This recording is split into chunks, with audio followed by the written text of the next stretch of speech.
The second Bernardine Evaristo book is Blonde Route. It says on the back, imagine if the transatlantic slave trade was reversed. Imagine Africans, the masters, and Europeans, their slaves.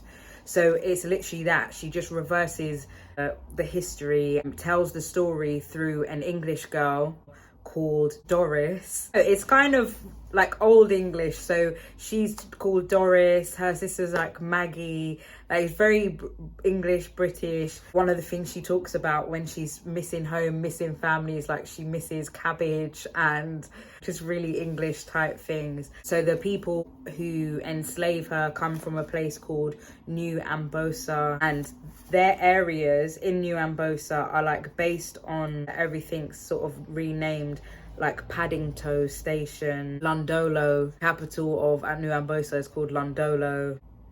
They call Europa the Grey Continent. So yeah, the story is about Doris Scraggleworth or Scraggle, and she comes from a line of like cabbage farmers, and she goes over in a ship to New Ambosa, where she is, I think, considered one of the more lucky ones, where she's slightly educated because she is going to be a playmate to one of the like quite high ranking guy's daughter.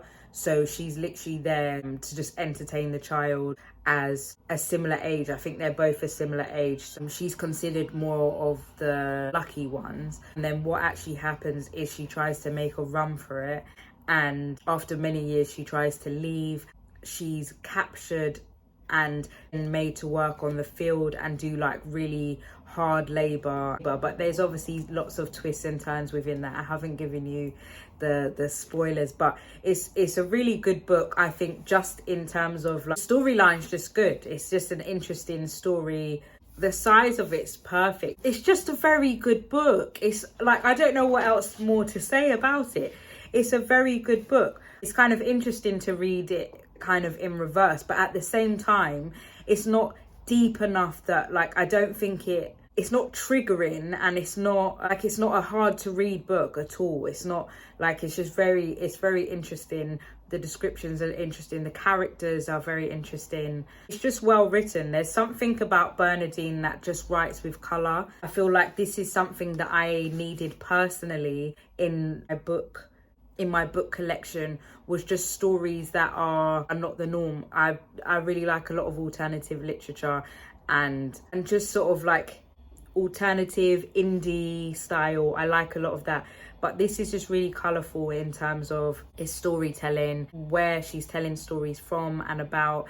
And so yeah, it's just really great. And like I say, if you're not a reader all the time, you're not interested in like avidly reading, these are really great stories to read, because it packs a lot for its punch type thing. You get a lot in there. You get a lot of like thought-provoking things, funny, comedy, interesting, colourful stories, and like they're not massive. I've read them both in like a week. She's really on fire, and I see now easily why she's winning prizes and just taking over in terms of just doing well in terms of writing. It has also made me feel like now I should go back and try and read Girl, Woman, Other and kind of give it the attention that it deserves, because I know for sure I know it's quite a thick, chunky book. I know with that amount of pages, she's definitely going to be saying something worth listening to, worth reading.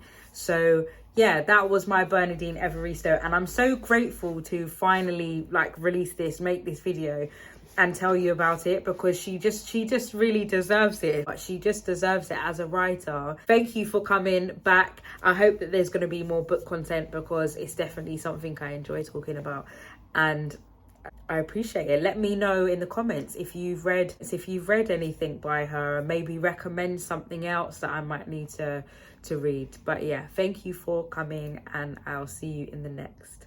Peace.